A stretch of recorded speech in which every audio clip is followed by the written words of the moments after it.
vocês, começar nossa noite de respiração, de espiritualidade, de pausa, de autorreflexão, em nome do Pai, do Filho e do Espírito Santo. Amém. Peçamos a Deus que nos dê sabedoria, aquela mesma que Salomão pediu a ele, quando assumiu o trono, a sucessão real, monárquica do seu pai Davi, e que essa sabedoria nos dê inspiração, nos dê a força, nos dê o autoconhecimento, para a gente buscar os nossos propósitos, os nossos sonhos, e que Deus possa transformar a nossa vida, transformar a nossa história, e que nós possamos, neste último encontro, sair um pouco mais saborosos na arte de viver, na arte do mistério, no cultivo dos nossos dons, dos nossos talentos, e continuar buscando os nossos desejos, que eles nunca morram, já que eles é que nos mantêm vivos. Aquilo que nós desejamos, aspiramos, aquilo que nós temos como meta de vida, que nós possamos trabalhar, nos esforçar todos os dias, ao menos para alcançar um número interessante, um número bom daquilo que nós de fato aspiramos, e que a sabedoria divina nos acompanhe em todas as nossas decisões, todos os nossos projetos, o nosso trabalho, nossa vida pessoal, profissional e também espiritual.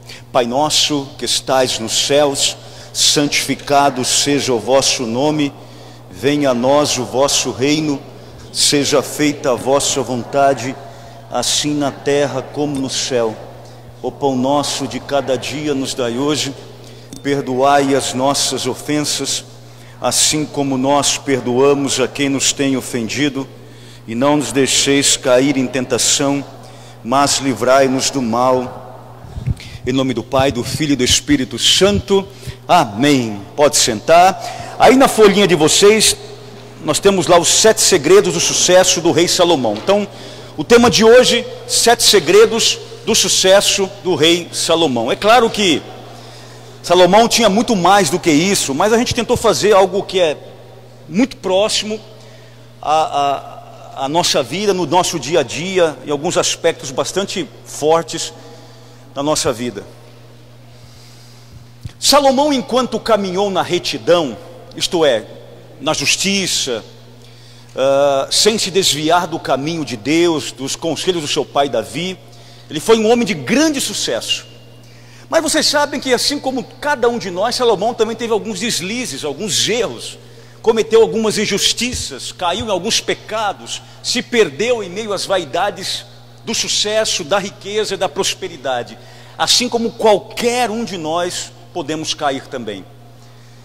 Às vezes nós nos desviamos na vaidade dos nossos estudos, dos nossos diplomas, do nosso sucesso, das nossas influências, às vezes a gente acaba se perdendo.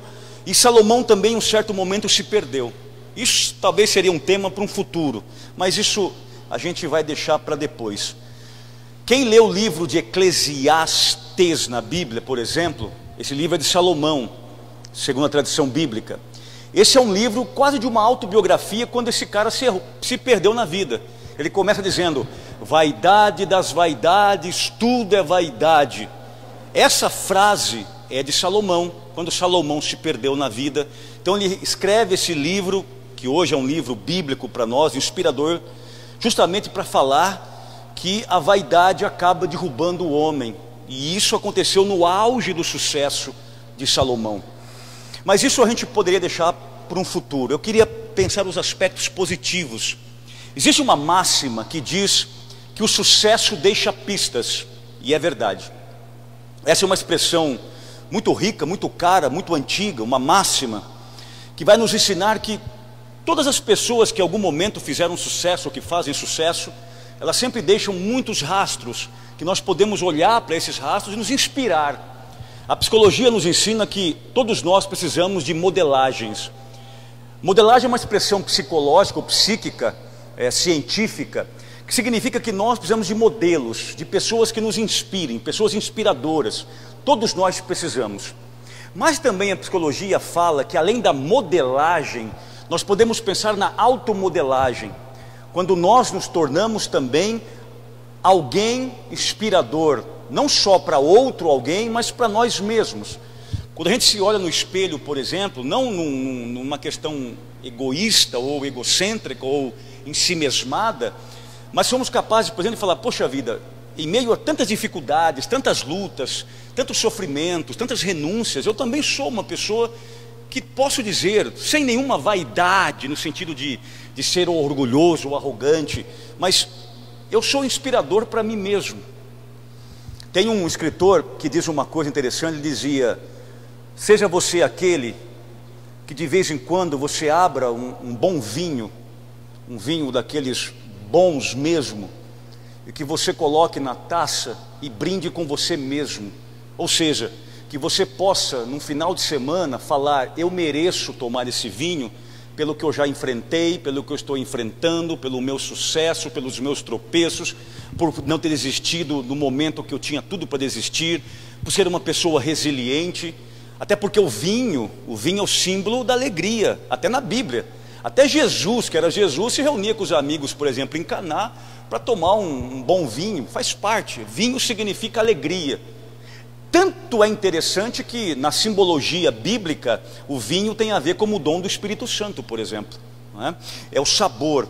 Então, quais os segredos do sucesso e da prosperidade de Salomão? Quando nós falamos em prosperidade, eu não estou falando apenas e somente de questões materiais, de dinheiro, não é só isso. Isso também é interessante, mas não é só. Quando nós falamos em prosperidade, em riqueza, em sucesso aqui, nós falamos na questão do autoconhecimento, na questão das renúncias, na questão da espiritualidade, na questão da sua vida pessoal, da sua vida relacional, da sua vida particular. Quer dizer, é um todo, né?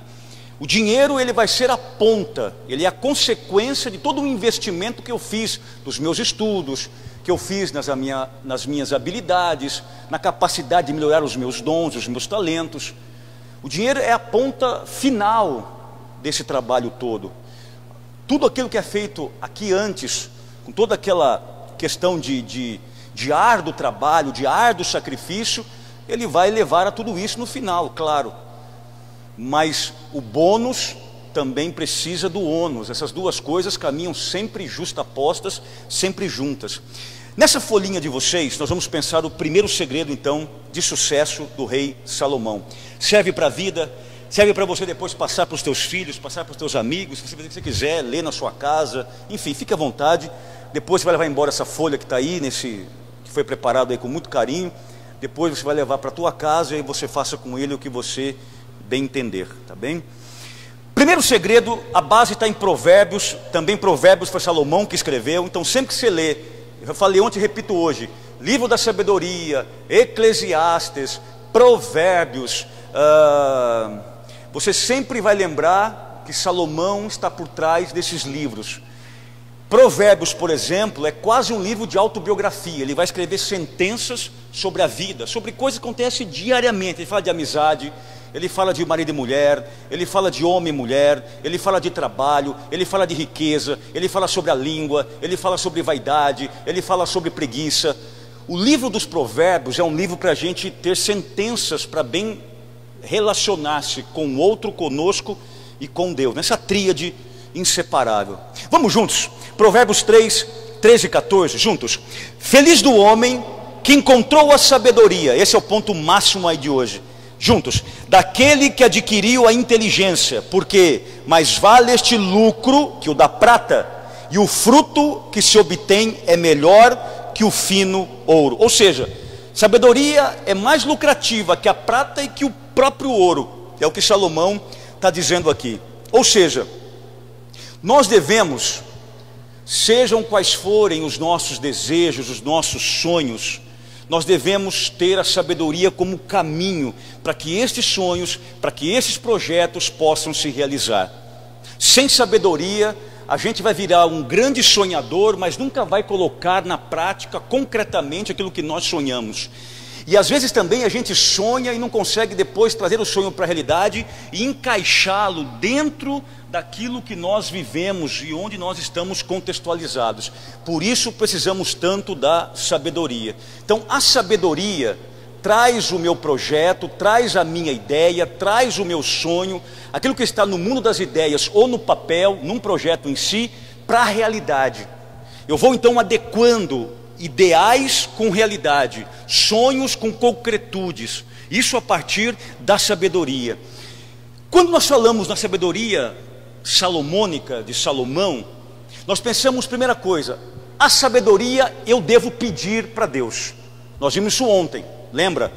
Peça o que você quiser para mim, Senhor, eu não quero nem ouro nem prata, o que eu quero é sabedoria para poder governar o teu povo. Ou seja, eu tenho um empreendimento, eu tenho algo para ser feito e eu preciso de sabedoria para lidar com isso. Pronto. Ponto. Então a primeira coisa é pedir. Mas não basta pedir, eu preciso também conhecer. E esse conhecer está no campo da inteligência. Inteligência é uma coisa, sabedoria é outra coisa. Inteligência é a capacidade intelectual de algo, mas a sabedoria é aquilo que está no campo meio do divino, do extraordinário. Depois do conhecimento é a vivência. Não basta só pedir, não basta só conhecer, é preciso vivenciar o que eu pedi e o que eu conheço. O que adianta eu ficar 4, 5 anos dentro de uma faculdade, dentro de paredes, estudando o tempo todo, lendo autores, fazendo pós-graduação, tese, não sei do que, TCC, pipipipipi, se depois de 4, 5 anos eu não vou exercer aquilo que eu tenho como conhecimento?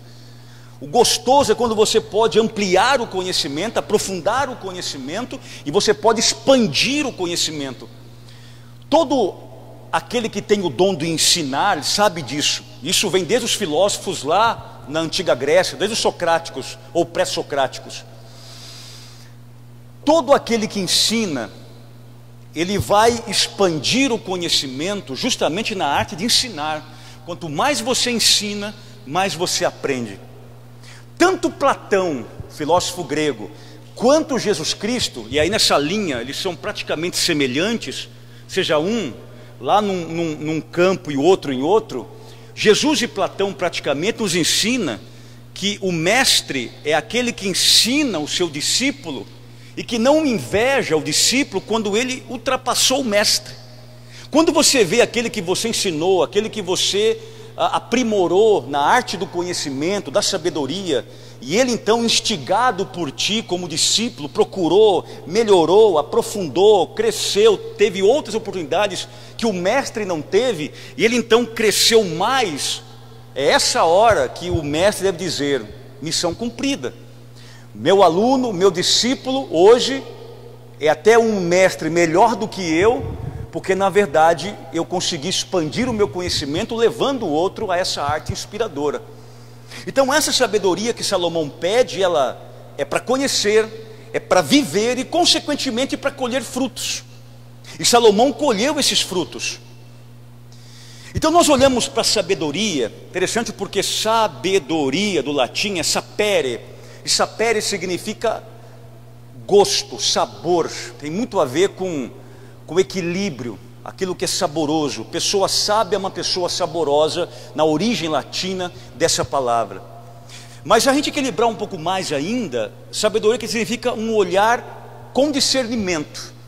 Pessoa sábia, ela nunca se envolve em fofocas, para começo de conversa. Pessoa sábia, ela sempre está discernindo o que o outro está dizendo para ela, porque o que o outro está dizendo não significa que aquilo é a verdade. Geralmente a gente vai passando para o outro, aumentando um ponto no contexto, porque a gente vai colocando os nossos também sentimentos. Você ouviu aqui sobre caixa d'água, vai chegar lá no final como Sabesp inteira. Pessoa sábia, ela sempre escuta, olha com discernimento, sempre, tudo. Até porque às vezes o que você está vendo não é o que você está vendo.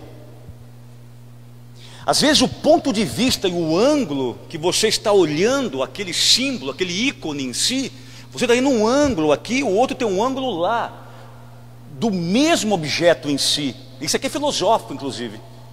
E aí o cara aqui está vendo uma coisa de lá, o outro está vendo uma coisa de cá. Tem uma imagem que zanzou aí na internet por algum tempo, daquele príncipe lá de Londres, uma imagem interessante, que é uma imagem dúbia, De um ângulo, parece que o príncipe está fazendo um aceno meio estranho, meio libidinoso, sei lá. De um outro lado, não era. Quer dizer, qual é o ângulo que tirou a foto? Alguém de um ângulo e do outro. Então, nós, às vezes, estou dizendo nós todos, por falta de sabedoria e por pura ignorância, a gente vai comentando as coisas sem saber se de fato aquilo é aquilo, aquela imagem, aquele contexto, e se aquilo tem alguma veracidade. Depois muita gente passa vergonha porque no fim da história, tudo aquilo não era aquilo na verdade. Por isso que pessoa sábia é aquela que tem um olhar e tem um escutar com discernimento. Cuidado com o que você escuta, cuidado como você vê e cuidado como você repassa para o outro o que você escutou e o que você viu. O que você viu não significa aquilo que o outro te mostrou. E aquilo que a gente ouviu não significa aquilo que o outro de fato quis me dizer. E uma das coisas que eu mais vejo, principalmente em rede social, é o problema que as pessoas têm com interpretação de texto. É terrível.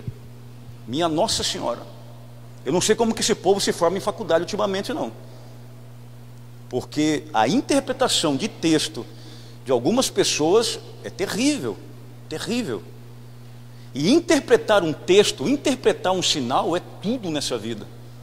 Um texto mal interpretado, ele vai gerar problemas seríssimos, minha gente. Seríssimos. E nossa vida é feita de sinais. A linguagem toda contextualizada na semiótica. São símbolos, são sinais que nos levam a outros sinais e atitudes mais concretas. Então a sabedoria, além disso, ela não consegue ficar no raso, no superficial. Ela sempre quer mergulhar. Nós temos uma certa facilidade de nos preocuparmos um pouco com a vida alheia. Nós somos assim como um todo. Nós somos geração Big Brother, que estamos sempre espiando a vida do outro. Nós temos uma dificuldade muito grande quando o assunto é a gente mergulhar em nós mesmos. O sábio, ele está preocupado em mergulhos em si mesmo. Só que uma pessoa, para mergulhar nela mesma, tem que ter muita coragem. Jung, ele vai dizer o seguinte: quando a gente mergulha na gente mesmo, a gente vai encontrar sombras, a gente vai encontrar muita coisa dentro de nós que está mergulhada em sombras profundas e que nós precisamos enfrentá-la e iluminá-las, dissipar essas sombras para poder voltar de novo à realidade e enfrentá-la como tem que ser. Portanto, o sábio não está tão preocupado com o que acontece na casa do próximo. O sábio está preocupado em aparar a grama, o colonhão que está crescendo no jardim dentro da casa dele. É aquele velho ditado, sabe? Nossa, olha como pela janela da minha casa, olha como a roupa da minha vizinha no varal está suja. Mas o que está sujo não é a roupa da minha vizinha, não é o lençol de cama branco dela, é a mancha de poeira que está na minha janela, porque eu que não limpei. Aí vai o marido ou vai a mulher, vai lá eu sei lá quem, limpa a janela e diz: não, olha de novo, aí está limpo o lençol branco. Aí a pessoa diz: está vendo? Não é o lençol da vizinha que estava sujo com a mancha, é nossa janela que estava suja. Ou seja, a gente enxerga as manchas, os erros, os defeitos na vida dos outros e não percebemos que a poeira e que a sujeira e que os ácaros moram dentro de nossa casa por falta de sabedoria. Terceiro ponto, sabedoria é colocar em prática o conhecimento. Não basta só conhecer, é preciso, novamente, repensando aqui Salomão, expandir esse conhecimento, compartilhar esse conhecimento. É bonito a gente partilhar o que a gente sabe. E todo mundo sabe alguma coisa. Todo mundo sabe algo que é específico à sua vocação, que é específico ao seu trabalho, que é específico ao seu carisma. Tem gente que pode ajudar o outro, por exemplo. Poxa, tem um colega lá que ele queria aprender a fazer um troço lá, do mais simples que seja, e você pode ensinar? Ensine. Quando a gente ensina alguma coisa para alguém, nós não ficamos mais pobres, nós ficamos mais ricos. Quando a gente pode ser útil na vida de alguém, a gente vai ficando ainda mais rico. Isso é riqueza no contexto salomônico aqui também. Riqueza é partilhar. Poxa, se uma pessoa falar para você, nossa, obrigado, olha, aquilo que você me falou me fez pensar e eu tomei uma outra atitude. Nossa, é verdade, olha, aquilo que você me ensinou, eu coloquei naquilo que eu estava fazendo, todo mundo gostou e agora eu estou melhorando naquilo. Poxa vida, isso para você é ponto positivo. O sábio não se contenta em saber só para si. O sábio, ele quer sempre partilhar, espalhar aquilo que ele tem de conhecimento. Muitos se gabam pelo que conhecem, pela intelectualidade em si. Mas é importante perceber, minha gente, que não basta possuir conhecimento. É preciso que o nosso conhecimento ele possa ser prático. Que o nosso conhecimento ele possa servir para algo, senão não presta para nada. Absolutamente para nada. A gente guardar o conhecimento só para a gente levar para o túmulo, não serve para muita coisa. Por isso há uma praticidade nisso tudo. Olha o texto de baixo um pouquinho ali, Provérbios 13:16. Vamos juntos? Todo homem prudente age com discernimento, mas o insensato põe em evidência a sua loucura. Então o sucesso se dá com prudência, com sabedoria, para chegar na excelência. Gente insensata, gente idiota é louca. Então toma muito cuidado. Tem muita gente que se esconde atrás de loucura para tentar dizer que é uma pessoa de carisma, mas tem de carisma nenhum aí não. Aí tem de insensatez, de tolice, ou como diziam os filósofos gregos, de idiota mesmo. E aí percebemos justamente aqui que muitos desejam o palco do sucesso, até porque o palco do sucesso é a coisa mais gostosa do mundo. Mas muitos não têm a coragem de enfrentar os bastidores para chegar no palco do sucesso. Nenhum artista vai se apresentar no palco sem antes passar horas e madrugadas estudando, decorando, ao mesmo tempo ensaiando nos bastidores para apresentar depois o espetáculo para a plateia e ganhar os seus aplausos, que é tão importante para um artista. Mas tudo é feito nos bastidores primeiro, isso é sabedoria. Eu não posso pegar um microfone e sair por aí falando o que eu quero, do jeito que eu quero, a hora que eu quero, não é assim. Tudo é uma questão de bastidores.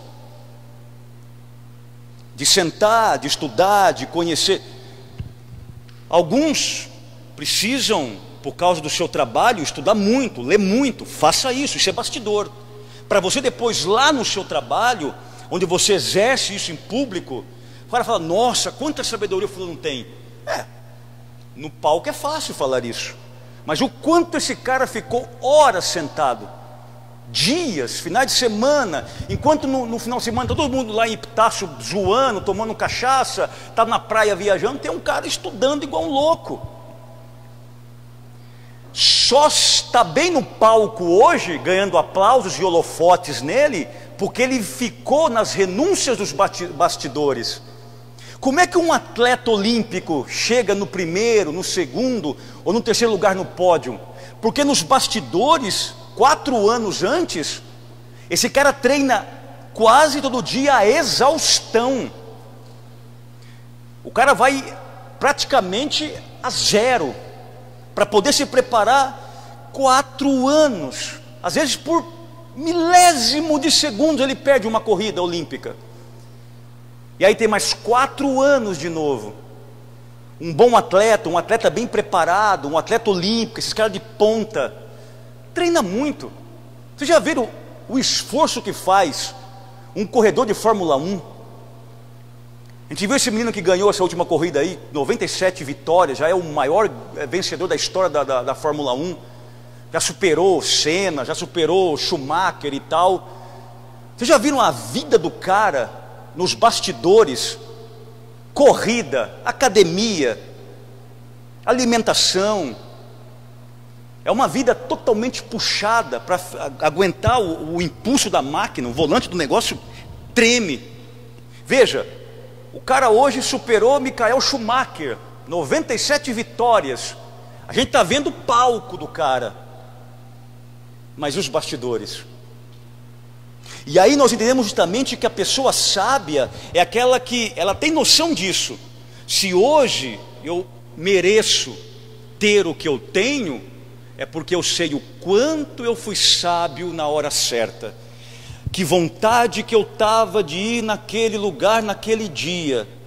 Mas porque eu não fui, porque eu renunciei, porque eu me preparei, hoje eu posso ir em outro até melhor. Isso é sábio. As renúncias de hoje serão os troféus do amanhã. Isso não tem jeito. Agora, o louco não. O louco é louco. O cara festeja o ano inteiro e quer passar no Enem. Não vai passar mesmo. O cara zoa 4 anos na faculdade. Gente, tem gente que fica 5 anos numa faculdade. 5.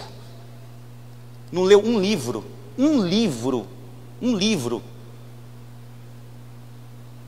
Nem as apostilas que são dadas pelo professor, o camarada leu. Não tem um grifo na apostila. O cara faz 4 anos, 5 anos de universidade, sem ler uma obra e sem ler uma apostila. E eu não sei como é que um cara desse depois pode dizer que é um profissional da área X. Não sei como, não consigo entender. Pessoa de um livro só é uma pessoa totalmente limitada, principalmente para quem trabalha com formação intelectual. E aí você percebe que isso é insensatez, é loucura total, não é sabedoria. Não é sabedoria. E nós estamos formando uma geração de gente louca, não sábias, idiotas, insensatas, não sábias, não inteligentes, infelizmente. A construção do sucesso, ela sempre vai se dar quando ninguém está vendo. A construção do teu sucesso, ela é consequência daquilo que ninguém está vendo, mas você e Deus estão sabendo do sacrifício que estão fazendo. É igual uma árvore. Você planta, ninguém está nem vendo. Passa 5 anos, 10 anos, 15 anos, 20 anos... Daqui a pouco está lá em cima com uma copa enorme, e as crianças que eram desse tamanhinho, recém-nascidas, já são um rapazinho de 10, 15 anos de idade, e está brincando de balanço na árvore que você plantou. Ninguém viu, só você. Essa árvore só cresceu porque teve bastidores, teve cuidado. Quer dizer, o sucesso dessa árvore é o tempo que foi totalmente aplicado nela. Por isso que Deus dá o dom, mas a lapidação do dom é tarefa minha. Senhor, eu sei que eu tenho o dom, sei lá, de falar. Ok, te dei o dom. Agora, é só isso? Não. Você vai ter que lapidar esse dom. Isso é tarefa diária, isso é sacrifício diário. Eu tenho o dom, sei lá, da medicina, de cuidar do corpo humano. Ok, mas aí, meu irmão, vai ser muito estudo, vai ser residência, vai ser continuação do seu estudo, vai ser um estudo para a vida inteira, porque o corpo muda, a medicina avança, as técnicas mudam, a tecnologia muda o tempo todo. Quer dizer, Deus te deu talento, lindo, mas eu preciso de sabedoria para poder, nesse contexto, ir lapidando esse dom que Deus me deu. Vou dizer uma coisa para vocês: não é que falte dom na gente, não. Todo mundo tem dom. O que falta é a coragem de lapidar, porque nós somos muito preguiçosos. A pessoa começa a assistir uma teleaula, ou sei lá, uma aula online, com 10 minutos já está boiando na natureza, já está pensando na morte da bezerra, cutucando a unha, babando.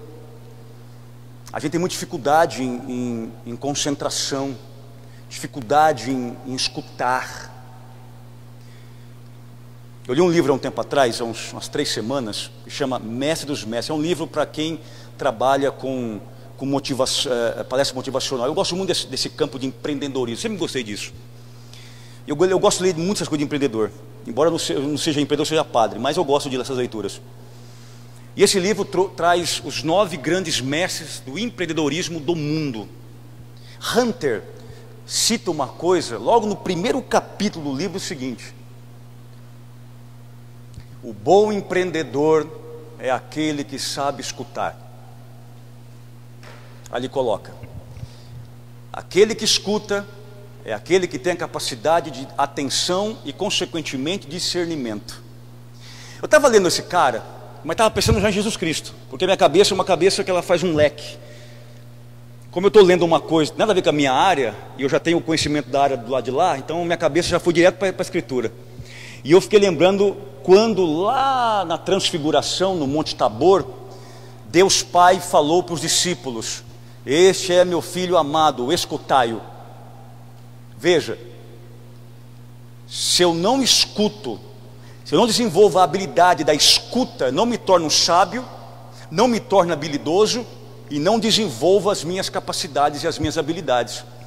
Por isso a escuta, a concentração, o prestar atenção é tão importante. Tem um outro filósofo que diz uma coisa muito interessante: nós precisamos viver a arte da sabedoria simples. Simplicidade é o contrário de complicação. O que é simplicidade? Faça uma coisa só, comece pelo menor e vai desenvolvendo. A gente quer fazer a coisa maior e se lasca. Quer ver uma coisa?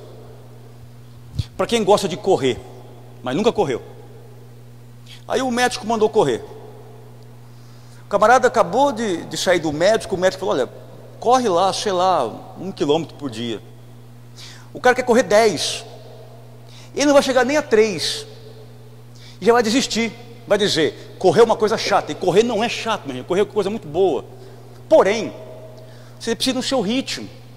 Corra 500 metros uma semana, 1 quilômetro na segunda semana, vai aumentando devagarinho, gradativamente. Daqui a pouco você está correndo 30.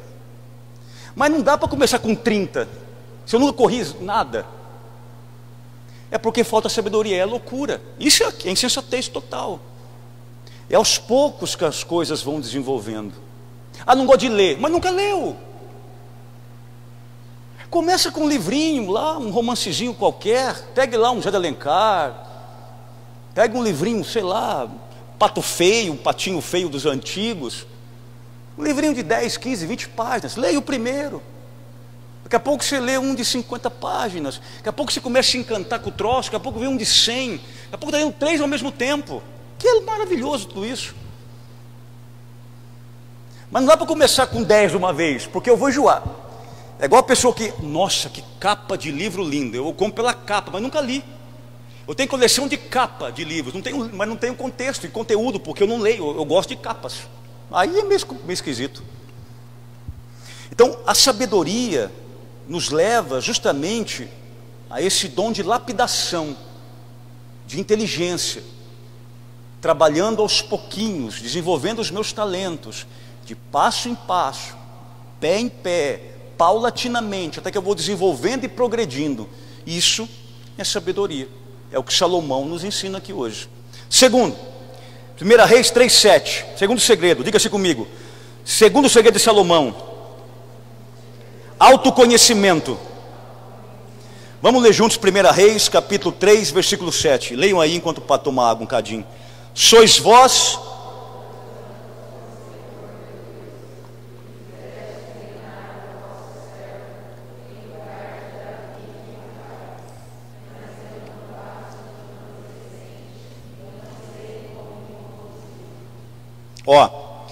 quando ele diz aí, depois do ponto, eu não passo de um adolescente, me interessa aí, eu não passo. Esse eu aí me faz entender que é autoconhecimento. Por quê? Depois da morte do seu pai, o rei Davi, esse jovem de 20 anos, olhou para si mesmo e percebeu que não estava pronto para governar o povo de Israel. Vimos isso ontem, um povo muito grande, muito numeroso. Gente, autoconhecimento é quando a gente tem a coragem de olhar para a gente mesmo e conhecer ou reconhecer em nós as nossas limitações. Minha limitação é esta, pois é aqui que eu começo a trabalhar. Eu não vou só reforçar os meus pontos positivos, eu preciso também trabalhar, transcender, melhorar, contornar, progredir os meus pontos negativos. Autoconhecimento é quando a gente descobre, como Salomão aqui, o segredo do sucesso. O segredo do sucesso é você olhar para você e perceber que dentro de você existe um potencial grandioso, mas também muitas limitações a serem trabalhadas. E eu preciso trabalhá-las. Qual é a tua limitação? Profissional, sentimental, pessoal, espiritual. Então eu começo a elencar quais são elas e começo a trabalhar a partir delas. E isso me ajudará muito.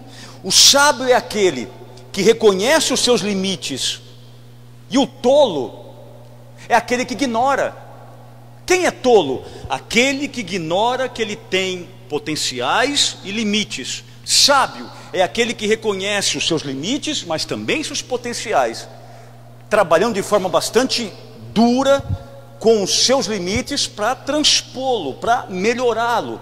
E aí olhamos ao mesmo tempo que, infelizmente, as pessoas têm medo de falar uma palavrinha que nós não deveríamos ter medo não, gente. Por mais inteligente que seja, por mais culto que seja, por mais bem graduado, pós-graduado, MBA, lato sensu, PhD, mestrado, doutorado, pós-doutorado, não importa. Livre docência, não importa. Não sei. A pessoa quando diz não sei, ela é honesta. Eu não sei. Parece que tem gente que quando vai dizer não sei, é como se aquilo fosse uma facada no peito dela. E ela é desonesta. Nós não sabemos tudo. Não dominamos todos os temas, as ciências. Não. Tem coisa que a gente não sabe. E tem que perguntar.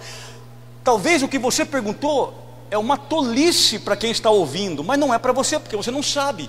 E nós só aprendemos quando perguntamos, seja as coisas mais simples e elementares do mundo. Mas pergunte, olha, isso eu não sei. Padre, a Bíblia, não sei. Vou tentar descobrir para te ensinar, mas nesse momento eu não sei. Não sei mesmo. Se eu souber, eu te explico. Se eu não souber, eu não sei. Não é porque eu sou padre, eu tenho que saber a Bíblia inteira. Não sei. Há limitações também. Não sei. Autoconhecimento me faz entender. Tem coisas que eu domino, tem coisas que eu conheço, tem coisas que eu não sei. E vou procurar entender, vou procurar aprender, mas eu não sei. E tem uma frase que eu acho tão bonitinha, que as pessoas falam pra gente, a gente fica muito bravo, eu também fico, inclusive, mas eu estou procurando me corrigir nesse sentido. Mas é uma frase tão bonitinha que a gente detesta essa frase. Ainda mais se for amigo da gente, íntimo da gente, próximo da gente, ainda é pior ainda. É uma frase que alguém fala assim pra gente: vê se enxerga. Já te falaram isso? Ninguém gosta de ouvir essa frase. E essa frase é tão linda. Se alguém está mandando você se enxergar, ela está falando para você procurar o autoconhecimento, porque você está cego a teu respeito mesmo. Essa frase não é ruim não. Essa frase ela é até psicologicamente correta. Se na tua vida tem alguém que mesmo brincando falou com seriedade para você, vê se se enxerga, fica bravo não. Recua e vai se enxergar. Autoconhecimento. Quando alguém nos diz vê se se enxerga, é porque alguma coisa ela está vendo na gente que a gente não deu conta ainda, e isso pode ser prejudicial a gente e a uma relação que nós estamos estruturando. Uma frase que às vezes aparece numa brincadeira, parece ser tão inocente, mas essa frase é tão profunda. Sempre que alguém te falar isso, ainda que seja na ceia de Natal, com um monte de champanhe na cabeça, você recue depois e pense nela e veja o que é que você não está enxergando em você mesmo. Essa frase é de autoconhecimento. Às vezes faz uma brincadeira com alguém, alguém não gosta e fala, se enxerga. essa brincadeira tem alguma conotação de autoconhecimento. E está dizendo alguma coisa a teu respeito, ao teu caráter, por exemplo, à tua personalidade, por exemplo. Autoconhecimento. Então veja que o profeta Oséias diz uma coisa no capítulo 4, versículo 6: meu povo foi destruído por falta de conhecimento. Oséias, que também é profeta de Deus no Antigo Testamento, diz isso. O povo de Deus foi destruído por falta de conhecimento. Quer crescer, quer progredir, quer melhorar, quer ascender, quer ser um profissional com êxito, quer ser um cristão com êxito, quer ser um pai com êxito, uma mãe com êxito, um filho com êxito, um acadêmico com êxito, um pós-graduado com êxito, um graduado com êxito, perdão. Se você quiser, o segredo é o autoconhecimento. Senhor, eu sou adolescente, não sei como conduzir esse povo que o Senhor está me dando, que antes era do meu pai que faleceu, mas eu te peço sabedoria para governar, dai-me sabedoria. Deus deu a sabedoria e o rapazinho governou. Não é à toa que ficou 40 anos no governo do povo de Israel. 40 anos. Veja, começou com 20 anos. Totalmente inexperiente. Mas Deus deu sabedoria, ele procurou, conheceu, se autoconheceu e bem governou. Terceiro segredo. Provérbios 19, versículo 20. Vamos ler juntos? Ouve os conselhos, aceita a instrução, tu serás sábio para o... Diga-se comigo, terceiro segredo. Escute as pessoas sábias. Eu comecei com aquela máxima que diz: o sucesso deixa pistas. Isso é verdade. E as pessoas sábias estão para revelá-las.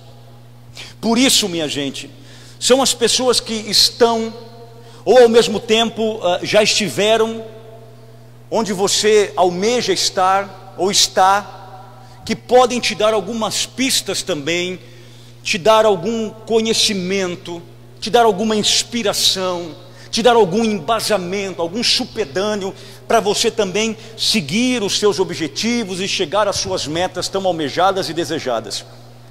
Tenha sempre do teu lado pessoas sábias que você possa consultá-las, que você possa falar com elas, pessoas que tenham seriedade, pessoas que têm história, não só de acertos, de erros também. Vocês sabem que uma das coisas mais importantes para quem está se formando, e que nem todos levam a sério, mas é muito importante, é o estágio. Até para ser padre tem que fazer estágio. Quando o camarada está nos 4 últimos anos da segunda faculdade, antes do camarada chegar no sacerdócio, mora em Marília geralmente, onde é a segunda faculdade que nós fazemos, toda semana tem que sair da faculdade na sexta-feira, tem que vir para uma igreja, ficar sábado, domingo no pé do padre, para ver o que o padre faz, para você ver o que o padre acerta e o que o padre erra. Esse é o estágio. E aí você senta com um padre que é muito mais experiente que você, tem mais caminhada que você, e aí você começa a perguntar. Eu lembro quando eu era estagiário, eu perguntei tudo que eu podia, porque eu tinha muitas dúvidas e muitos medos, e quase que eu nem fui padre, na verdade, foi na casca quase. Eu estava numa dúvida violenta. E eu lembro que em Venceslau, onde eu fui ser estagiário, eu trabalhei 2 anos com um padre muito experiente, e que era muito sábio. Então, todo intervalo que eu tinha, eu sentava com ele e conversava muito. Padre, por que isso? O que é aquilo? Por que o senhor fez isso? Por que o senhor falou aquilo? Por que não sei o quê? Como é que é isso? Aí eu ia com ele nos casamentos, ficava vendo o que ele fez no casamento, como ele punha a mão, como ele segurava um negócio. Tudo aquilo era um aprendizado. Também via as cagadas que ele fazia, e não eram poucas não, mas também aprendia. O que esse cara está fazendo, eu não quero fazer. Então, esse estágio é uma forma de você escutar, de você ver aquele outro que tem mais experiência que você. Ele está te ensinando, direto ou indiretamente, com atitudes ou com palavras, com conselhos ou com atitudes, como você vai ser na sua profissão, na sua vocação, no desempenho do seu trabalho futuramente. O estágio é algo fundamental para que nós possamos tirar nossas dúvidas a respeito daquilo que nós estamos acolhendo naquele contexto. Então vejam vocês que pessoas sábias são aquelas que sabem e gostam de transmitir para a gente essa fonte de informação, de sabedoria. Elas vão viabilizando como pontes a nossa jornada do futuro. Por quê? Elas já são aquilo que nós seremos um dia. Eu me lembro quando eu era padre novo, recém-formado, tinha 2 anos de padre, o bispo mandou um rapaz para trabalhar comigo, um seminarista. Aí eu estava no lugar de fazer as cagadas para ele ver o que eu errava. E era a mesma coisa, esse menino não ficou padre não, esse aí vazou logo. Mas hoje ele é formado e mora acho que em Londrina, Curitiba, sei lá. Mas é casado e tal. Mas esse rapaz, ele trabalhou comigo 1 ano, ele perguntava o tempo todo. Eu era um padre recém-formado. Padre, por que isso? Por que aquilo? Eu falei, rapaz, como é que chato da pega. Mas era justamente assim que eu me via. Falei, poxa vida, eu sou o que ele vai ser. E quando eu fui o que ele é como seminarista, estava eu perguntando para outro padre aquilo que eu seria um dia. Quer dizer, a gente vai aprendendo com outro que já chegou. Quer dizer, é uma ponte, está transmitindo o conhecimento. Tem coisas que eu estou vendo, que eu estou aprendendo, que eu estou lendo, que eu estou revendo, que eu vou ensinar um dia também para outros, porque também um dia eu estarei nesse lugar, nesse contexto. Então vejam vocês que Salomão tinha mentores, e ao mesmo tempo ele recomendava que todos tivessem mentores, que ouvissem seus mentores. Lembra ontem? Ele ouviu o pai dele dando os últimos conselhos para ele. Olha, obedeça a Deus, os seus estatutos, os seus mandamentos, e você será muito feliz, será um grande empreendedor, todos os seus sonhos acontecerão. Quer dizer, escute, aprenda com os exemplos dos sábios. Você precisa ter alguém que é sábio na tua vida, precisa, minha gente, precisa. Alguém que te inspire, que seja para você um modelo, não só em acertos, em erros também. Ninguém aprende só com o que o outro acerta, a gente aprende também quando o outro erra. Isso é muito importante. 4º segredo, vamos ler juntos, 1 Reis, isso aqui eu acho fantástico. O 4º segredo é um segredo assim muito gostoso de se escutar. Vamos ler juntos, 1 Reis 6, 1, depois 38. Vamos juntos? No ano 480, Marcelo, vamos lá.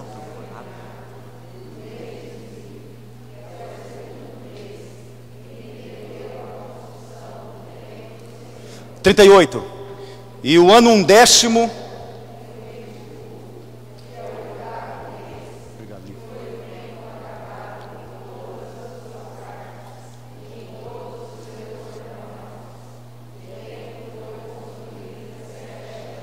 diga-se comigo, 4º segredo, tudo no tempo certo. A construção do templo de Salomão, essa tentativa de réplica que a Universal fez lá em São Paulo, não tem nada a ver, mas a construção do templo de Salomão, ela é indiscutivelmente, na Bíblia, um dos grandes feitos do reinado de Salomão.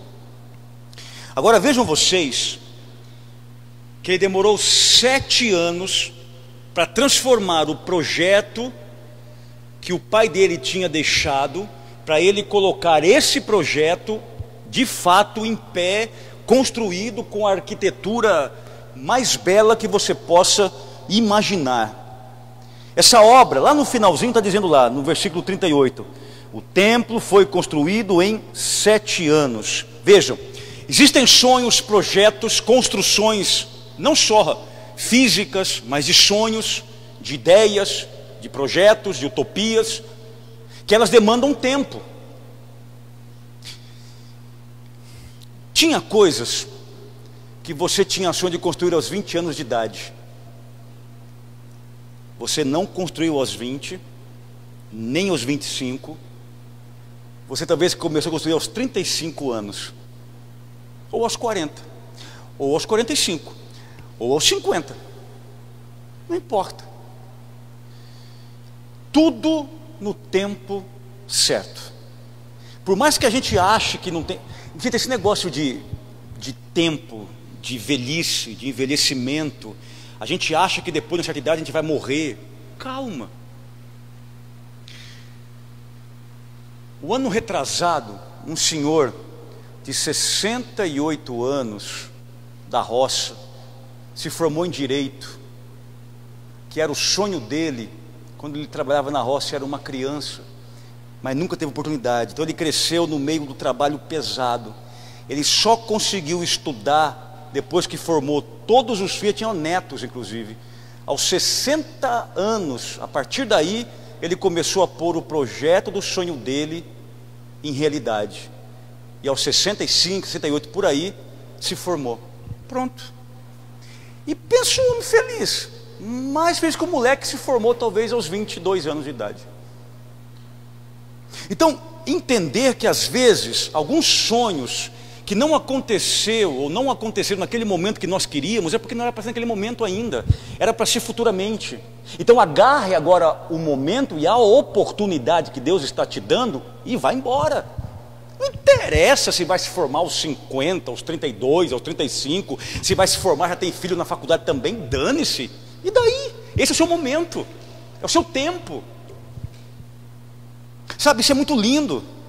E aí a gente percebe justamente quando Salomão constrói o templo, veja que quanto tempo será necessário para você construir o teu sonho? O de Salomão 7 anos, e o teu? Não sei, 10, 12, 5, 2 anos, não sei. Mas invista, faça a tua parte e fique tranquilo. O que é para ser teu, o que é para você construir, vai ser construído. Nunca é tarde, minha gente. Nunca, nunca. Nunca é tarde para aprender. Nunca é tarde para você se fascinar com alguma coisa. Nunca é tarde. Às vezes você vai descobrir um talento que você nunca soube que tinha. Você era uma pedra bruta, que só foi entender que dentro de você é uma pedra a ser lapidada aos 30 e tantos anos. E daí? É lindo. Comecei a faculdade, primeira faculdade, aos 36 anos de idade. Poxa, está no auge da vida. E se fosse os 80? Está no auge da vida. Vocês sabem que nossa geração é uma geração que tem 10 anos a menos. Vocês sabem disso, não é? Isso é provado cientificamente, por causa da qualidade de vida que mudou muito. Diferente de 4, 5 gerações passadas. Hoje se vive mais, porque tem qualidade de vida, tem saúde, alimentação, e etc, e etc, e etc, e etc. Mas vejam vocês que é importante conhecer o poder do tempo. E nesse tempo você cultivar, mas cultivar com paciência. Não planta hoje e colhe amanhã. Você planta hoje, você sofre, você renuncia, você cai, você levanta, você chora, você grita, você esperneia, você desiste, volta atrás, você dá murro na parede, joga flores. Daqui a pouco, seu sonho está aí. E é uma construção. A coisa mais linda do mundo é quando você senta com alguém que está muito bem realizado na vida, em todos os sonhos que ele semeou, e te fala: olha, eu cheguei nisso aqui, mas sofri pra caramba, eu desisti, eu voltei. Essas histórias são lindas. E te estimula. Do que alguém falou assim: não, eu comecei um sonho aqui, acabou, foi tão lindo. Não tem graça nenhuma. É lindo quando tem luta, sacrifício, renúncias, suor. Você sabe, cada gotinha que você derramou para chegar onde você está hoje, ou vai ainda chegar amanhã. Isso tudo para entender. Nessa vida, tudo tem um tempo certo, inclusive para o financeiro. Inclusive para o financeiro. Um camarada aí, um casal lá de Antioquia, me procurou uma vez para benzer um negócio que eles tinham feito. E eu fui lá benzer. Era uma loja muito bonita, inclusive. Muito bonita. Tinha muita coisa para vender. Umas roupas assim bem legal, um negócio bem chique para pega. Quando chegava lá para pegar as roupas, tinha até champanhe, punha no cálice lá, tomar champanhe. Eu ia só para tomar champanhe só, comprava nada.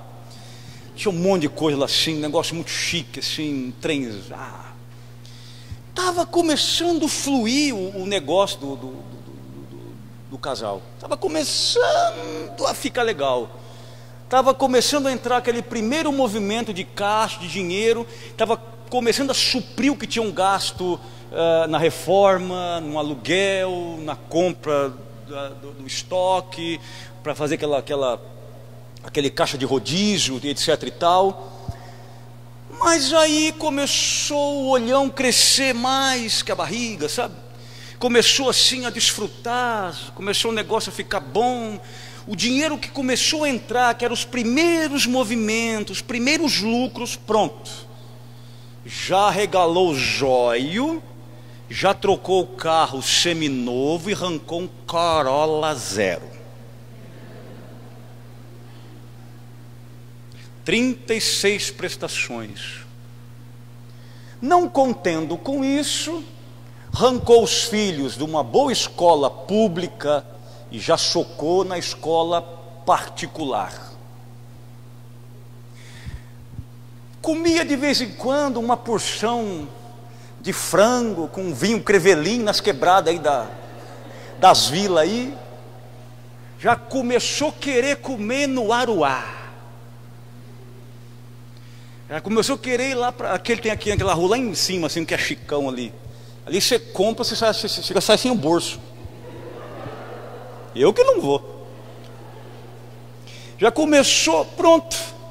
Com 6 meses, a porta fechou. Aí eu nunca me esqueço, porque o camarada falou comigo assim: ai, padre, Deus. Eu falei: opa, Deus não. Não põe Deus no rolo aqui não, velho. Não põe Deus na tua cagada não.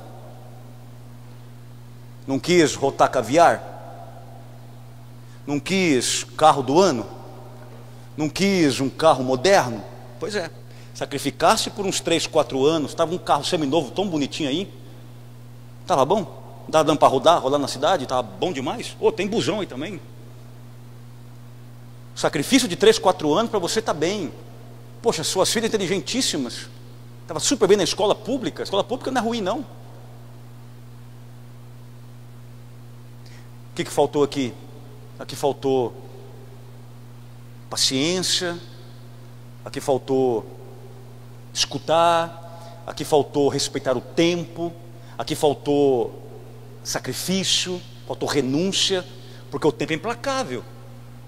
Se você começa a fazer coisas e começa a dar passos muito grandes, maiores que suas pernas, você vai desmoronar mesmo. Vá no teu ritmo. Ano que vem eu vou dar 2 passos, mas esse ano é um passo até meio passo. Daqui 3 anos, 3 passos. É assim que a gente cresce, não o contrário. Tem muita gente que está super bem, aí o olhão cresce, a ambição aumenta, aí faz uma puta de uma cagada e depois culpa Deus. Não, Deus não. Deus não. Deus não tem culpa das cagadas que a gente faz, não. Isso aí é coisa nossa mesmo. Salomão é esse camarada que nos ensina esse quarto. Vamos para o 5º segredo, juntos. Eclesiastes, capítulo 9, versículo 11. Esse livro aí é quase uma autobiografia dele. Vamos juntos. Nas minhas...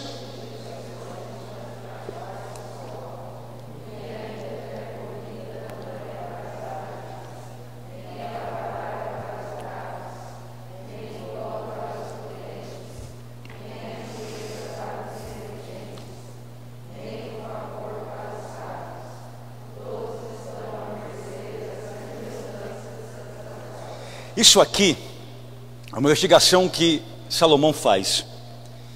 Em outras palavras, é muito simples entender isso aqui. Diante de uma crise, nós temos 2 possibilidades. Ou você se vitimiza, ou você aprende a contornar as crises e seguir em frente. Crise rima com criatividade. Ou para alguns, vitimização. Basta que a crise nos visite, para alguns, pronto, agora existe uma nuvem negra na minha cabeça para o resto da vida, e a pessoa aproveita também como desculpa para uma vida desastrosa, para uma vida trágica. Então a gente vai percebendo que a partir daí a pessoa começa a querer se esquivar. Bom, essa crise, a culpa é do fulano, a culpa é do governo, a culpa é do padre, a culpa é do papa, a culpa é do bispo, a culpa é do presidente da república, a culpa é de Deus, a culpa é de Nossa Senhora Aparecida, a culpa sempre é de alguém. Enquanto na crise ele começa a se contornar, ele vai seguindo em frente, ele vai dando um jeito, ele vai de uma forma meio que, de uma certa plasticidade, ele vai contornando e vai seguindo isso. Aqui, enquanto falamos em crise, entra um dos temas muito importantes da psicologia, que é a resiliência, que é a arte da autoconstrução. A resiliência é quando o muro caiu em cima de você, tem duas escolhas: ou você fica embaixo do muro olhando, ou você levanta e segue a tua vida e faz um muro novo. Então, nós olhamos que as tragédias acompanharam também a vida de Salomão, e muito. Se você lê a vida de Salomão, você vê que a tragédia acompanhou Salomão desde o começo do trono, do reinado de Israel, até quase o fim da vida dele. Toda a vida de Salomão foi acompanhada por tragédias familiares, por tragédias pessoais, por tragédias governamentais. Toda a vida desse rei teve problemas sérios, mas ele nunca se vitimizou. Ele sempre foi foi contornando, foi buscando uma saída, uma forma de passar por esse momento desértico. A gente pensa que crise só acontece com a gente acha que a gente é o centro do universo, só nós temos problemas, só acontece tragédia em nossa casa. Muito pelo contrário, na casa de todo mundo acontecem problemas, todo mundo tem crises, é preciso contorná-las.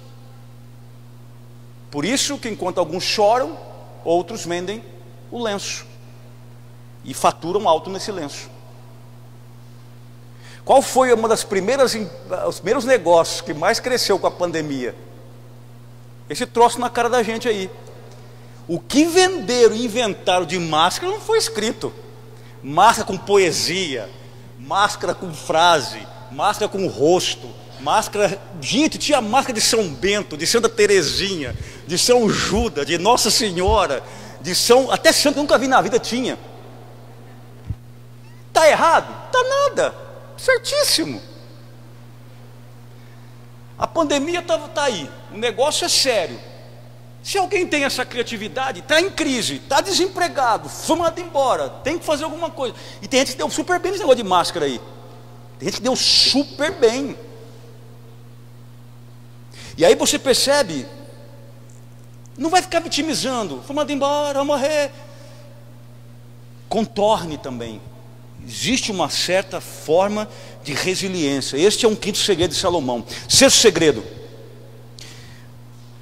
1 Crônicas, capítulo 28, 11 e 13, e depois o versículo 20. Vamos juntos? Davi deu a Salomão, seu filho,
diga-se comigo, sexto segredo, tenha um plano. Olha como é que começa lá: Davi deu a Salomão, seu filho, os planos do pórtico. Depois lá embaixo no 20, disse Davi a Salomão, seu filho: sê forte e corajosamente mete mãos à obra. Davi, o rei, o pai, antes da morte, entrega para o filho que vai ser o seu legítimo sucessor do trono, a planta do pórtico do templo de Salomão, ou seja, um projeto de como devia ser construído este templo. Salomão meteu a mão na obra, porém havia um projeto. E ele foi fiel e seguiu à risca, executou essa obra assim como o pai dele tinha mandado. Ou seja, sem projeto, sem meta, sem plano, você não vai para lugar nenhum. Lugar nenhum. Você só vai realizar alguma coisa nesta vida se você tiver um projeto elaborado. Gente, não comece nada, não faça nada sem saber o quanto você tem, o quanto vai custar, o quanto vai empreender, com margem de prejuízo, de lucro.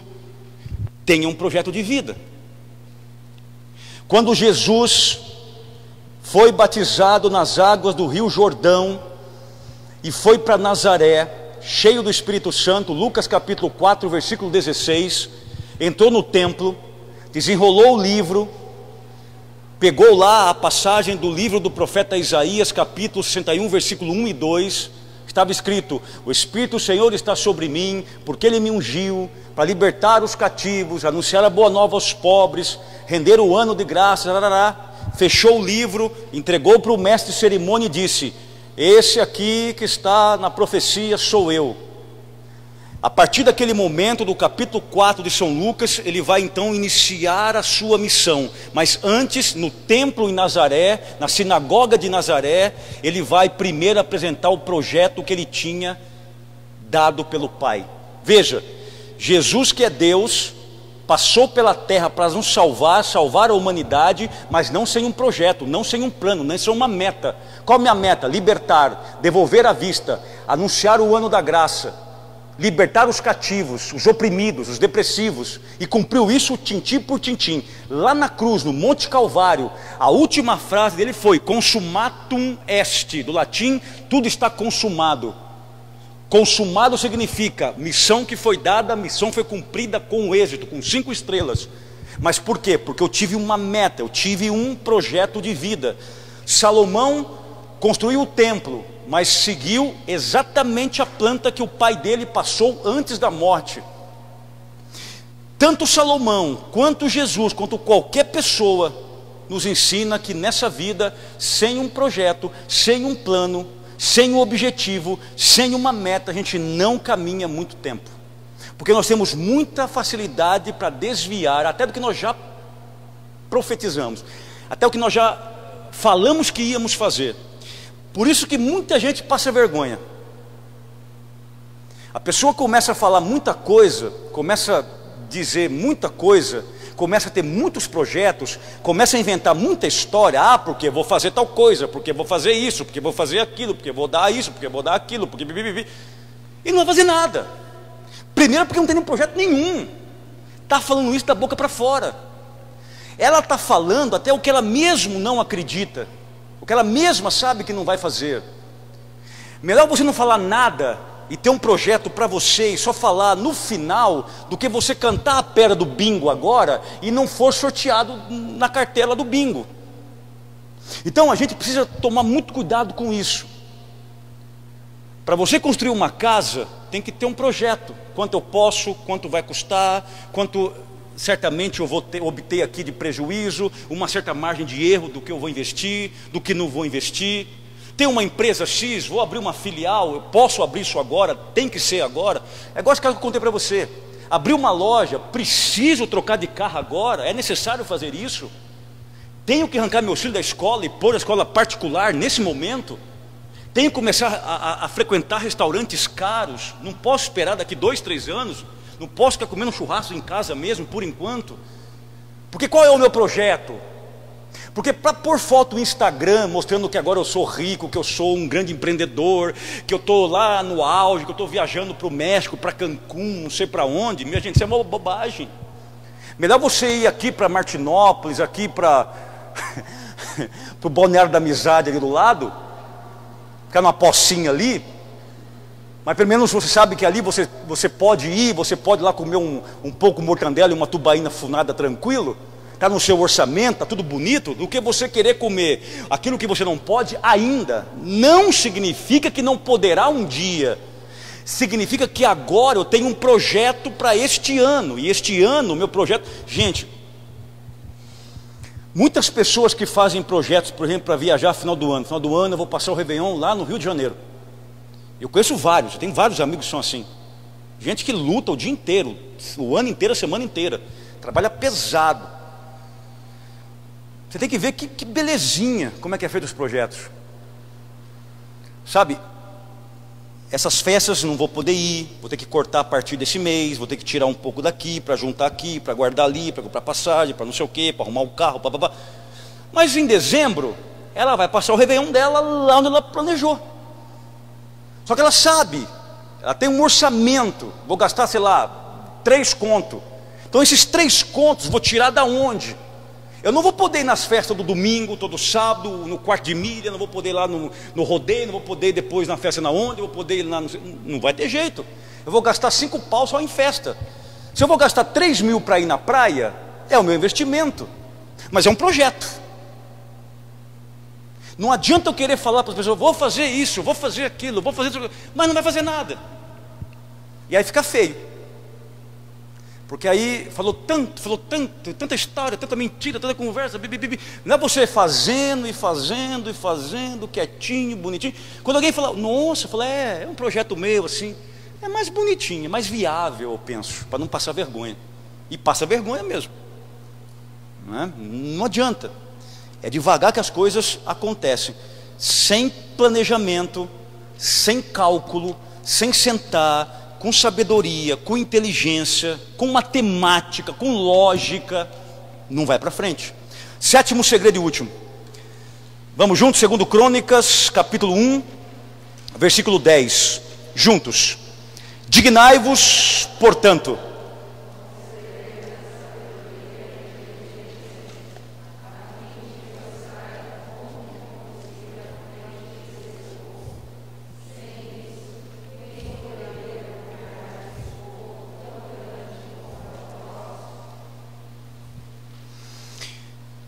Salomão, quando falou com Deus, Salomão sabia o que ele queria.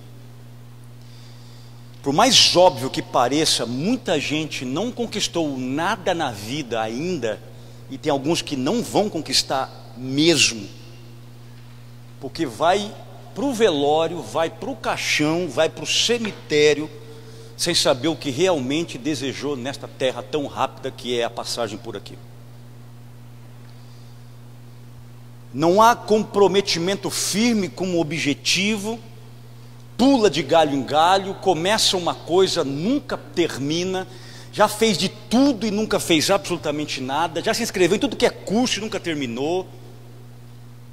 Faça uma coisa só a princípio, mas faça bem feito do começo ao fim. Depois vai para o segundo, depois vai para o terceiro. Não adianta ficar pulando, começa aqui, 2 meses para, começa outro, 3 meses para, começa outro, 1 ano para. Não vai para lugar nenhum. Primeiro porque não sabe o que quer. Quando é um rapazinho de 18 anos, 19 anos, 17 anos, que entrou na faculdade, com 3 anos, não é isso que eu quero, a gente compreende. É um adolescente, é um jovem em formação. Agora, um camarada de 30, 35, 40, 50, que não sabe o que quer para a vida, minha gente, aí é absurdo. E tem gente que não sabe mesmo.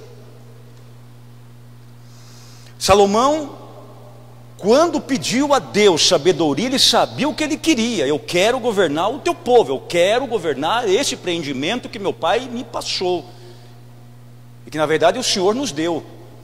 Então, é claro que há tempos oportunos para a gente mudar, claro, a gente precisa mudar, ser flexível, sem sombra de dúvida. Porém, não se pode mudar o tempo todo. Todo dia uma opinião diferente, todo dia uma igreja diferente, todo dia uma música diferente, todo dia um time diferente, todo dia uma mulher e um marido diferente. Não, aí complicou. Essa vulnerabilidade, essa mutação constante é muito perigosa. E aí você percebe muitas vezes que Salomão desejava governar e ter competência para esse governo. Tem gente que de manhã quer casar, à noite quer ser solteiro. E muita gente usa uma palavrinha que não é cientificamente comprovado naquele específico caso. Estou dizendo isso porque isso eu conheço, faz parte da minha formação intelectual. Todo mundo que muda de humor uma hora para outra, a primeira coisa que o povo fala é: é uma pessoa que ela tem como chama o negócio mesmo? Bipolar. Bipolaridade não é só isso e isso não. Depois que inventaram essa palavrinha, ela virou popular, muita gente virou arrogante, estúpida, indecisa e atribui a essa palavra. Tem nada a ver. Nada a ver. O fulano está rindo, acabou de dar um soco no outro, eu sou bipolar. Toma Rivotril. Vai no médico, vai no psiquiatra, vai no psicólogo. Ou então, qualquer coisa que acontece, foi o diabo que entrou em mim. O diabo tem mais o que fazer, minha gente. O diabo é um cara trabalhador. Você acha? O diabo toda hora fica entrando nos outros para fazer não sei o quê. Porque a gente não sabe o que a gente é, não sabe o que a gente quer, e a gente inventa esse negócio de atribuir aos outros as nossas responsabilidades. Dá um nome científico, dá um nome popular, dá um nome qualquer, ou então é uma entidade não sei das quantas, porque isso é muito mais fácil, só que também não é inteligente. Você precisa saber quem você é e o que você quer para a tua vida. Se você está aqui e o teu sonho está a 5 metros, foca e dê o primeiro passo. Só vai chegar no fim, na meta, só vai passar e ultrapassar os 5 metros que você então está programado se você der o primeiro passo, que é o mais difícil. Do primeiro passo para frente, o troço vai. Pode ser que vai rápido, pode ser que vai devagar, mas vai embora. Mas se você ficar falando, está muito longe, está difícil, está ruim, meu Deus do céu, não vai para lugar nenhum. Portanto, que nós possamos saber de fato o que nós queremos, mas acima de tudo, com autoconhecimento, saber quem nós somos. Eu desejo, eu quero tal coisa, sei que vai custar caro, sei que eu vou ralar, sei que vai sangrar, sei que vai doer, sei que vão falar, sei que vão criticar. Dane-se, vai lá e faça. Se você ficar esperando agradar a todo mundo pelas escolhas que você faz na tua vida, você não vai fazer nada, porque sempre alguém vai dizer para você: isso não é bom, isso não é legal, e bibibi. E aí quando você chegar no seu objetivo, alguém vai te falar, a mesma que te criticou, a mesma que falou, vai falar: eu apoiei tanto você. Mentira. Mas você sabe que às vezes é bom. Quanto mais crítica, é sinal que a gente está indo no caminho certo, porque bandido não rouba casa vazia e ninguém joga pedra em árvore que não dá frutos. Não tem jeito. Conclusão.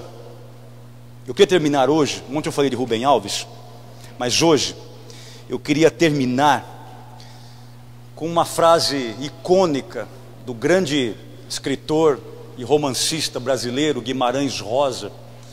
Guimarães dizia uma frase que eu gosto muito: animal satisfeito dorme. Diga isso comigo: animal satisfeito dorme. Quem tem cachorro aqui sabe o que eu estou falando. O bicho come e vai tirar um sonequinha. Essa frase de Guimarães Rosa parece óbvia demais, e ela é num primeiro momento, mas ainda que ela seja tão óbvia, eu consigo entender essa expressão de Guimarães de uma outra forma. O animal satisfeito dorme. Significa para mim e para você, cuidado com a monotonia existencial. Cuidado quando você acostumou somente com aquele mundo que você conhece e você não desbrava mais nada, não se aventura em mais nada. Você agora só passa na mesma rua, só pega o mesmo ônibus, só conversa com a mesma pessoa, só tem a mesma panela, só tem a mesma amiga, só tem o mesmo grupo para tomar chazinho, o mesmo grupo de WhatsApp. Sabe quando você está numa bolha? Rompa, crie mais amizades, abra o espaço, quebre monotonias. Tem muita gente que não enriquece nos encontros, nos talentos, porque ele está num grupinho acomodado há anos, gente. Aquele grupo que fechou, sabe? Aquele grupo que está assim, cada vez mais enraizado no outro. Inclusive tem ciúme quando um quer sair com alguém, quer fazer alguma... Começa aquela ciumeira, ai, está me abandonando, ai, não. Isso é o animal satisfeito, está dormindo só com aquilo. A acomodação na zona de conforto. Tem muita gente nova que tem muito para te ensinar. Tem muita gente em outros grupos que está louco para criar uma relação com você, mas você está tão acomodado, está tão satisfeito com aquela panela que você criou, aquela zona de conforto que você convive, sabe? As madames e os madamos que você convive o tempo todo, aquele grupinho restrito, fechado, sonolento, chato, amargo. E tem tantas pessoas interessantes que poderiam acrescentar tanto ao teu currículo da vida, mas está fechado. Quando Guimarães diz que o animal satisfeito dorme, é para não se sentir uma vida toda confortável, sabe, como as coisas já estão acontecendo. Ai, tá bom demais, sabe, aquele minimalismo, aquela coisa insossa, sem sabor, sem cor, sabe, aquele negócio nublado. Ai, tá bom assim mesmo, a vida é assim mesmo, ai, eu estou contente com isso aqui mesmo, caindo nos pedaços tudo.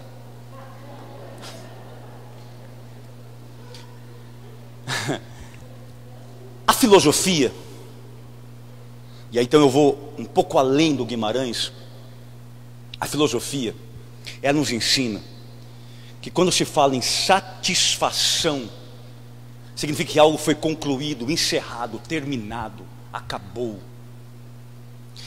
A linguagem filosófica nos diz que satisfação é não deixar margem para progressos, é não deixar margem para continuidade, é não deixar margem para novas possibilidades. E aí eu estou dormindo como um animal que comeu e pronto, outro dia come e dorme de novo. A satisfação no contexto filosófico é alguma coisa que amortece, anestesia, me limita.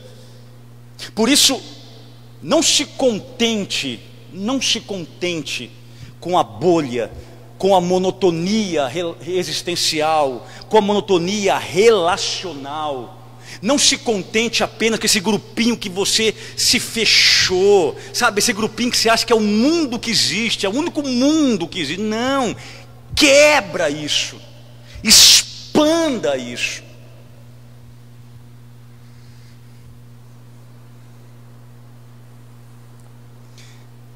Tem uma frase que ela é um elogio, mas ela é perigosa do ponto de vista filosófico, e dessa frase de Guimarães Rosa. Você talvez já tenha ouvido isso em algum momento. Você fez alguma coisa para alguém, um trabalho, sei lá. O que você faz? Você vendeu alguma coisa tua para alguém. Depois você foi lá receber, ou foi lá buscar o que era teu, etc. Ou a pessoa veio te pagar e te disse: estou muito satisfeito com o teu trabalho.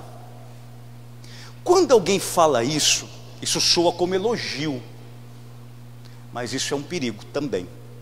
Essa frase tem duas facetas.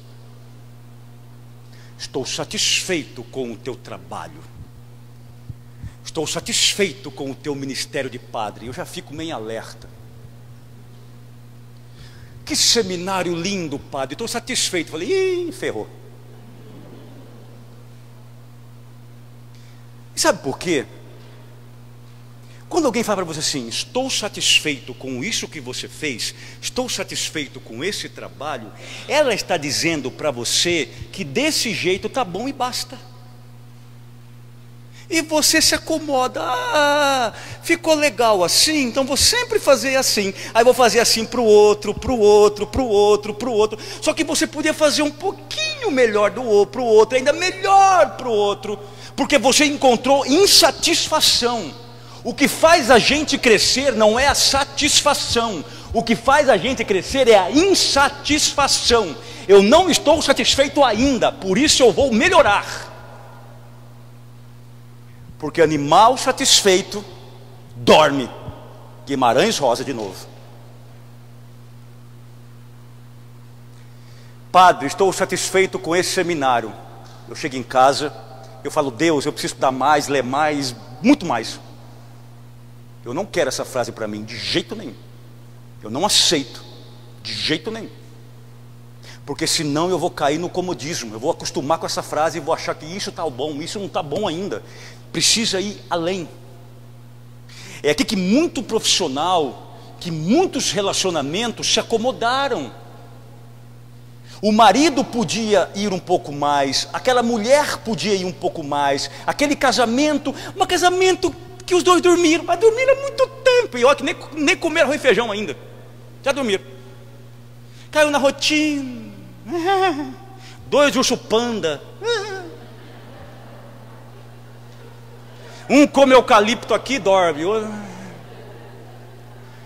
está satisfeito, casamento maravilhoso. Eu durmo às 5, ela dorme às 7. Pronto. Caiu na rotina há muito tempo. O animal satisfeito dorme. Estou acostumado já. Ele ronca, ela ronca também. Satisfeito. Dane-se o PTB. É mais ou menos assim. E isso na vida familiar, na vida religiosa, na vida profissional, sabe? Em todo lugar. A insatisfação diz, eu quero mais, eu quero melhorar, eu quero aperfeiçoar, eu quero compreender, eu quero mudar, eu quero uma nova estratégia, eu quero uma nova possibilidade. Isso é bonito. Não. Isso aqui pode ser melhor na próxima vez. Se ficou bom, o próximo vai ficar melhor. E isso é uma vida insatisfeita. Quer ver uma coisa interessante? Um bom passeio, uma viagem que a gente faz, por exemplo, eu gosto muito de viajar para montanhas, eu gosto de fazer trilhas no meio da montanha, sempre gostei, e eu gosto de fazer pelo menos uma vez por ano. Só que quando você vai fazer essas coisas, realmente você vai ficar uma semana, no máximo 10 dias, quando termina você fala, puxa, acabou, eu não queria voltar mais não, queria ficar aqui para sempre, porque é tão bom, que você queria ficar lá para sempre. Quem gosta de praia, eu não gosto de praia, mas tem gente que ama a praia. Quem gosta de praia, por exemplo, chega na praia, você fala, vou ficar umas semanas em Bombinhas. A mulher falou assim, vou para Bombinhas. Eu falei, vai para bomba que você quiser. Vou uma semana para Bombinha, não sei para onde. Aí o negócio assim voa. Pá! Com questão de, você vai ficar uma semana, parece que uma semana passa em 2 dias. Porque você gosta daquilo. Uma festa, por exemplo, quem gosta de festa, quem gosta dessas festas que dura uma noite, da madrugada inteira. Você quer que a festa dure 3 dias, você chegou lá 10 da noite, já é 4 da manhã, está acabando a festa. Ora, deveria também ser assim com a vida da gente. Um bom passeio, ele nunca vai satisfazer a gente. Você pode ficar 1 mês naquele lugar, nunca. Você vai sempre sair de lá insatisfeito, você querer ficar um pouquinho a mais. Assim também a vida profissional, a vida espiritual e a vida relacional. Insatisfeito, eu queria um pouquinho a mais. Pode dar um pouco, eu posso ser um pouco mais amigo, Eu posso ser um pouco mais marido, eu posso ser um pouco mais esposa, eu posso ser um pouco mais padre, eu posso ser um pouco mais cristão, eu posso ser um pouco mais profissional, eu posso ser um pouco mais adorador, eu posso um pouco mais. Isso é insatisfação. No contexto contrário filosófico, a frase do romancista e escritor Guimarães Rosa: já que o animal satisfeito, ele dorme. A filosofia, para eu terminar, diz o seguinte: nós somos animais inacabados, somos animais imperfeitos, somos animais que não têm ainda e nunca teremos equilíbrio total. Está tudo bem. É bom que nós não sejamos acabados, porque quando você entende uma coisa acabada, você entende uma coisa pronta, e uma coisa pronta é uma coisa que não tem mal o que fazer. Por isso que é bom todos os dias a gente estar em construção ou reconstrução. Tipo, olha, todos os dias eu preciso armar o tapume e o andaime, porque eu estou em reforma, porque eu sou imperfeito. Deus é tão sábio, que não criou o ser humano perfeito, criou imperfeito. Todos os dias alguma coisa em mim tem que ser transformada, mudada, melhorada, todo santo dia. E ao mesmo tempo, minha gente, nós estamos em processo contínuo de construção e de aperfeiçoamento. E Mário Sérgio Cortella, em um dos seus livros, diz uma coisa muito legal. E eu fecho com ele. Diz Mário Sérgio Cortella: ser humano, pessoa humana, gente, ela não nasce pronta e vai se desfazendo. A cabeça de muita gente é assim: eu nasci pronto e então eu estou me desfazendo com o passar dos dias. Mário Sérgio Cortella, que é um bom filósofo, diz: não nascemos prontos e vamos nos fazendo. Então, quando você olha para você e vê, eu não sei, eu não me... Salomão aqui, casou. Cortella, Guimarães Rosa, casou perfeitamente com Salomão na Bíblia. E esse leque eu consigo fazer com a minha cabeça. Quando eu leio qualquer tipo de literatura, e eu leio muito coisa fora de igreja, de religião, a minha cabeça automaticamente já liga a palavra, porque minha cabeça é uma cabeça de padre. Então, quando eu estava lendo Guimarães Rosa, quando eu estava lendo o Mário Sérgio Cortella, minha cabeça conseguia ligar. Então, Salomão era um cara insatisfeito, e ao mesmo tempo, Salomão era um cara que descobriu que ele não sabia. Senhor, eu não sei como governar o teu povo. Não saber é uma linguagem filosófica. Não estou pronto e nunca estarei, mas sempre estarei em processo de aprendizagem. Sempre, sempre. Portanto, que nós possamos, nesses 2 dias, condensar numa única peça. A vida de Salomão é uma vida profunda. Não sei se você conhecia por esse ângulo, não sei se você já estudou alguma coisa sobre Salomão, mas é uma maneira que você pode entender a Bíblia com uma outra forma de olhar. Eu sou muito meticuloso nesse sentido. Tudo que eu trabalho com pregações, seja na igreja, seja aqui no seminário, seja numa palestra que não é totalmente religiosa, mas quando eu trabalho com autores e personagens bíblicas, eu gosto sempre de te mostrar uma visão muito humana e humanizadora desses caras. Porque se você olha, por exemplo, para Salomão, para ver quem ele era uma pessoa como nós todos aqui, inseguro, com seus medos, com seus erros, com seus acertos, com seus talentos. Mas uma coisa linda de Salomão, e aí eu caso Guimarães Rosa com ele em contexto literário, é que esse cara não era um animal satisfeito. Ele era um cara insatisfeito. E porque era um cara insatisfeito, Deus pôde trabalhar na humanidade dele. Lembra, nós somos criados do barro. Não tem melhor simbolismo do que este. O barro é algo que se modela. O barro é algo que se trabalha.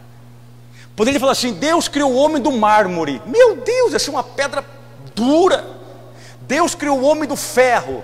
Não, Deus criou o homem do barro. porque o barro você trabalha, porque o barro trinca, porque o barro não é perfeito o tempo todo, porque precisa de vez em quando voltar no oleiro, para o oleiro poder trabalhar, restaurar esse barro, esse vaso que somos nós. Deus é lindo, porque Deus é perfeito, mas nos cria com imperfeição, para que nós não nos sentíssemos deuses e nem melhor do que ninguém. Eu sou padre, mas não sou melhor do que você, e nem de um presidiário da pior espécie possível preso em qualquer lugar. Eu tenho os meus trincados, ele tem os trincados dele. Eu preciso do oleiro, ele também precisa. E a verdade é, tem muita gente que nunca pisou na igreja, que é muito mais santo que gente que não sai de dentro da igreja. Isso é fato.